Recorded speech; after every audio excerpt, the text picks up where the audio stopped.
Listen, I am an honest person, and this video is a little late. I wanted to record this about 4 or 5 days ago. I've just been busy, but I have not completed the Nod Krai story yet. But I want to give my first honest impressions of the region slash story slash I did the local legends and whatnot. And look, I'm enjoying it for what it is. And I mean that. I actually think there's some genuine positives with this Nod Krai story that so far I'm about 3 hours in, 3.5 hours into the first act. Now, I did get spoiled on some stuff that happens in the second act. I'm not really mad about it. But I've just been taking the story at my own pace because I want to enjoy it because I have been enjoying it genuinely. And so I kind of just wanted to go over my initial thoughts of everything because, listen, I make negative videos about the game. I've made tons of positive videos, but when I think something is done positively, I want to put a light on that as well. Now, keep in mind, you were frustrated with Genshin. I don't think this fixes Genshin for you. I'm not here to talk about predatory practices and C6, C9, and meta and staging onslaught. I throw that out the window. I don't care about that. I went into Nod Krai's story because I wanted to enjoy it. And I am.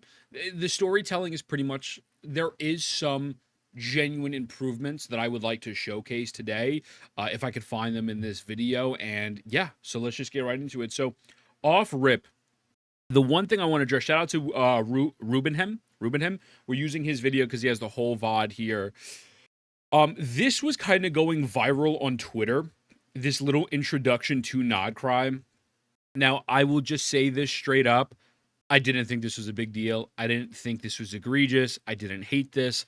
I know I think the Twitter quote was like, this is super amateur for a multi-billion-dollar company. Look, this was just something I wasn't going to nitpick. If you want my honest thoughts, I would just like, it's all right. Like, they're just introducing the region. They're showing a couple characters. Like, I don't really care. I'm not mad. Now, I will say, you don't see my cursor yet, but for the first about 40 minutes, it was a little rough. I wasn't the biggest fan of stuff. Obviously, around the 20-minute mark, we meet Flynn's, which was a fun interaction that I enjoyed, and we meet Llama. And obviously, I love Llama. We'll get to Llama's character in a moment. I think she's amazing. And oh, great heavens, if she was on Twitch, she'd get banned for showing her thighs. But so it's roughly around the 45-minute mark where we meet Marinette. And this is where the story started to pick up for me, and I really started to get way more interested. So, again, the beginning section was a little slow. I felt like some of it was, dialogue was a little whatever, normal Hoyo shtick. But we're here, and again, you're going to see a lot of the cuts here are very similar to what we've had before. There are some other parts of the story where they do really good, unique cuts, but I really enjoyed this conversation and, how she replaces, Catherine, etc. So we move a little bit forward here and we meet the other members of the cast. Now, if you don't really care about the interactions between Aino and Nefer, maybe you don't like the characters or whatever, you're going to kind of find this portion a little bit of a slog. I thought it was whatever. Like, it was cute. It was nothing really special to me. The real meat and potatoes come where you meet Llama again. And Llama is, I'm just going to let this play for a moment, such a great character. I really mean that. Llama is this strong person who is over here. She's pretty much like the savior, or like, I don't know, their Archon of like her tribe, her village people, where she puts all their worries on the back. She kind of has everything on lock, and she's just overall a great character who is very personable and very likable. And I'm jumping the gun a little bit, but one of the NPCs in the story, I believe it was the mother of the daughter that was sick, was talking about how like she's worried about Llama because like she's under so much stress, but she doesn't really show it. And she has like a very relatable, personality in that sense. Like, a lot of people could sit down and relate to that. Or like, if you're doing a lot of things for your family, you're just like, I gotta thug it out and keep pushing in life, And I really enjoyed this whole area, this whole section of the story. I thought it was really good. Storytelling wise, it was nothing that really blew me away. At least in this portion, but the dialogue was solid. And I was like, yeah, man, I'm in. Like, I really genuinely enjoyed that. Now, actually, I'm lying to you. This part over here, where she talks about the two moons breaking, storytelling wise, I thought it was a little lackluster, let's say here, but then they kind of pan over to the remnants of the two moons kind of on the floor. I think it's going to come up in a moment, and it's just a nice shot. Yeah, so it says, it's also said, when the moons shatter, most of their fragments rain down upon the land like stardust. This is why Nod Krai is blessed with such an abundance of Kuvaki. And you learned about Kuvaki as well, which, by the way, their placements on the map, from my experience, I don't have a lot of expiration in Natlan. Not Natlan, Nod Krai.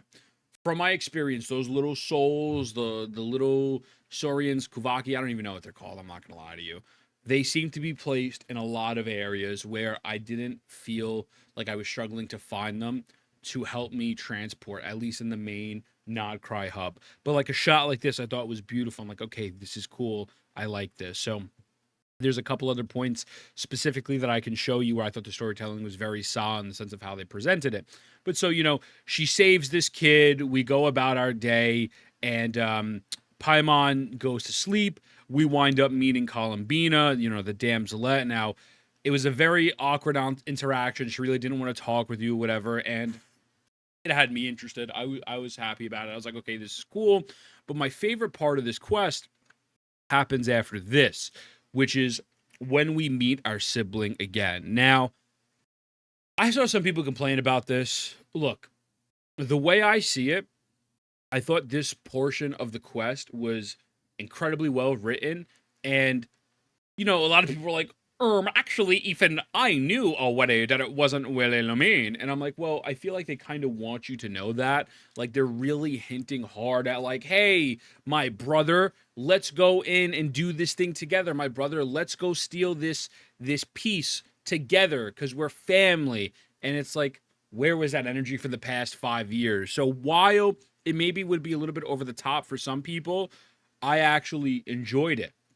And it's actually cool. I mean, you play as the Traveler, and you run around, you break into this area, and you're running with Lumine. There's actually some pretty cool gameplay parts as well, where you're doing like a competition. I think the competition around here, see who's better. Now, obviously, it's me because I'm one of the greatest of all time. Excuse me. You even fight a boss together, and you have to use like her darkness abilities as well. Like, it was very interesting, and you kind of knew, like, hey, this probably isn't Lumine, but also at the same time, it was so cool just seeing them side by side for years, after so many years. Now, maybe I enjoyed it so much because of the fact that we actually had just alone time with our sibling, without Paimon, without any, like, strings attached, and, well, there are strings attached. We'll get to that in a moment. I thought it was really dope, and I think this was a very strong point of the quest for me. Now, also, this was fire. Like, again, it's nothing. Like, you're just like traveling, but I'm like, yo, this is cool. Like, this dungeon, this domain is genuinely sick. So I thoroughly enjoyed this part of the quest. This is where you actually team up with her, and then you can use like a special attack. It's your burst. I think they're gonna do it right now. Bam! So like, she's using the abyssal power. You're using yours. Boom! Big Rasengan or whatever. Now, she winds up stealing the I don't remember the relic's name off the top of my head, but she steals the relic that you talk about with Llama, where you need to wait like 2 months to understand everything, right? She winds up stealing it. You see that there's smoke, and you're like, wait a second, we get separated. Aether winds up getting teleported to like Llama's area, where Flynn comes in and starts beating things up and helps you. And you're like, wait, what happened? Like, what's going on? You're like a little confused. You go back home.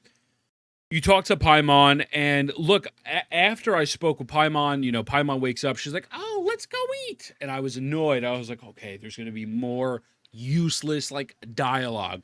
We go sit down, and this was a really good plot point where you're going to sit down and eat, and as you're eating with Paimon, you overhear people find out that relic was stolen.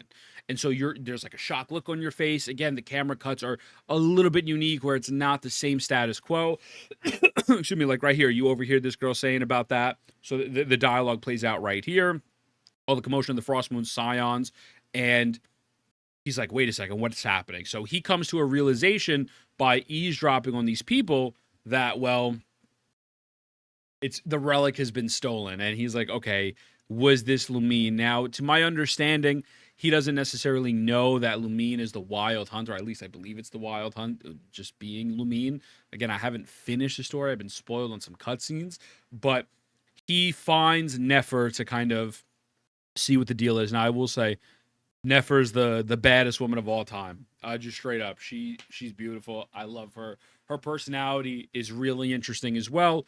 And again, in a situation like this, the dialogue between all four of them was very interesting. Now, the one thing I can nitpick a little bit is you come to Llama, you come to Nefer, you explain, hey, listen, my sister and I broke in. She stole this relic, and I apologize. And you're a little confused of what's going on, and there really was no consequences for this at the moment. Again, I've not finished this yet, but I also understand why, like, let's say Llama didn't crash out or Nefer didn't crash out. Like, at the end of the day, not only do they need your help, but that's really not the type of person Llama comes off as well as Nefer. They come up with the plan to figure out how they're going to get this relic back, and well, they include this other character who I cannot remember the name of at the moment.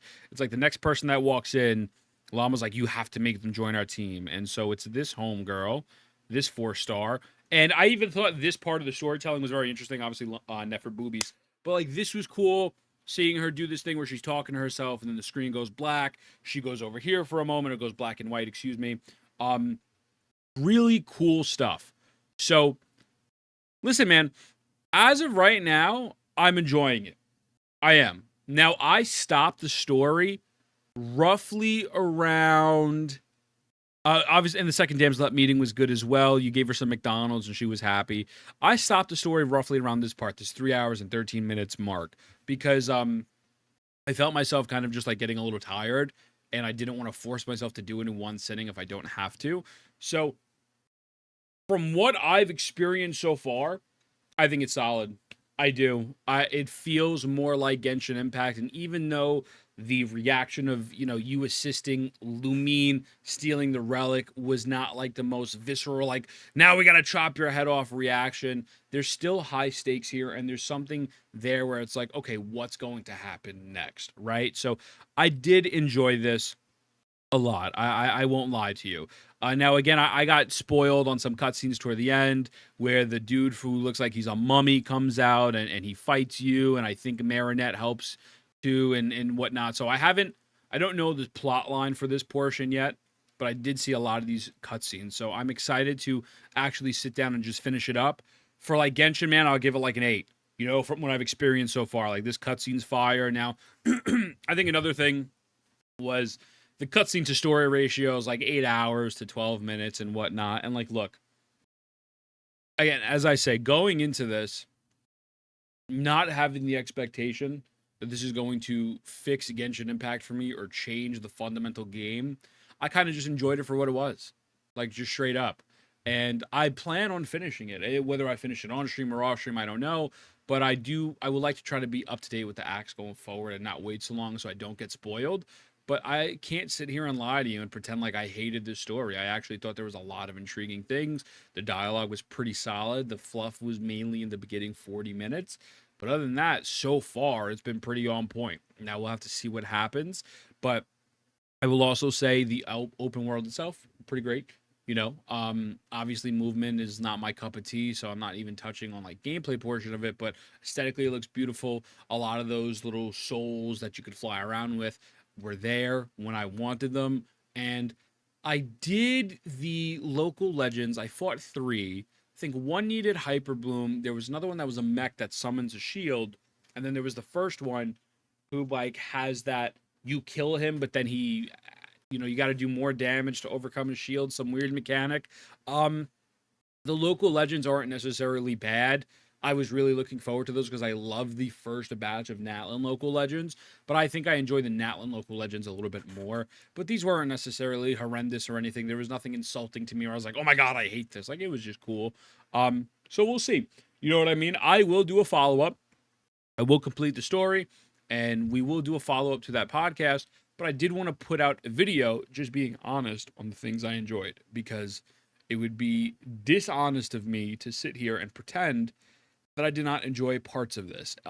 Is this the same level of storytelling as Clear Obscure? No. Does this fix all the problems with the storytelling? No. I sit down though, and I'm like, all right, I'm just gonna enjoy this for what it is. It's pretty good. It's pretty good. I think they made a step in the right direction on a lot of things, and I'm excited narratively to see where this goes. Meta stuff and like C9, whatever, like it is what it is. I don't care. Like we've established never gonna change. I bought into the hype. I thought this would fix the game. For me, it didn't. All right, it is what it is, right? So I'll probably find something else to complain about though. So I love you. I'll see you in the next one. Mwah.